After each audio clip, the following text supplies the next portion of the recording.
Bilang pasasalamat sa inyong mga 45,000 kong mga idol, magkakaroon tayo ng merch giveaway. Basahin lamang sa description box ang mechanics para makasali.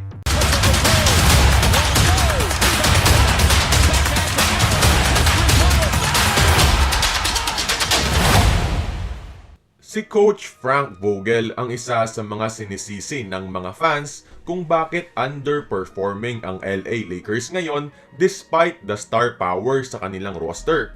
Although sinabi ng Lakers na wala silang planong palitan si Vogel, tignan pa rin natin ang mga head coaching candidates na pwedeng pumalit sa kanya kung sakaling magbago ang isip ng management.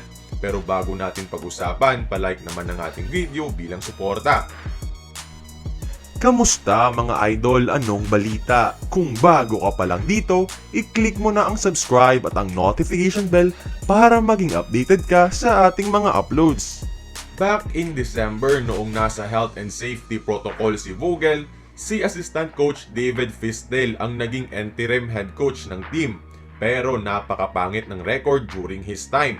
Kaya let's rule out the possibility of Fisdale being promoted to replace Vogel. Isa sa pwede nilang kunin ay si former Magic head coach Steve Clifford. At around 20 years of being an NBA coach, ideal si Clifford dahil his previous coaching stints proved na he is better suited sa mga experienced rosters kagaya sa Lakers ngayon. Naidala niya na dati ang Hornets at ang Magic sa playoffs.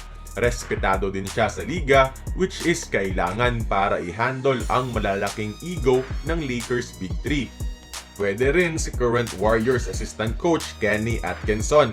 Si Atkinson ay isang defensive-oriented coach na very much needed sa LA ngayon. Number 16 currently ang Lakers sa buong NBA in terms of defense.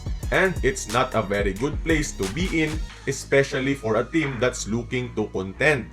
Si Atkinson din ang nagdala sa surprising Brooklyn team ni D'Angelo Russell sa playoffs.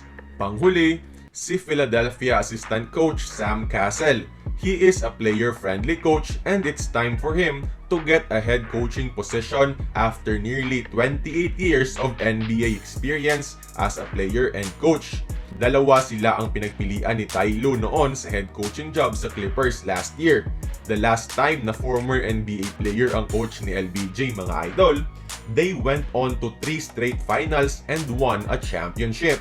Small ball ang focus ngayon ni Frank Vogel sa Lakers. It works offensively pero nagiging problema defensively.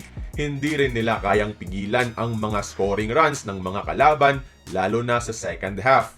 Kaya kayo mga idol, dapat bang palitan ang coach ng Lakers? Kung oo, sino ang dapat pumalit? Join the conversation, magkomento lamang sa ibaba. Kung nagustuhan mo ang ating video, please like, share, and subscribe.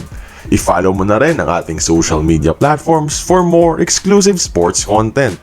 Until then, this has been Courtside Buckets. See you on the next one.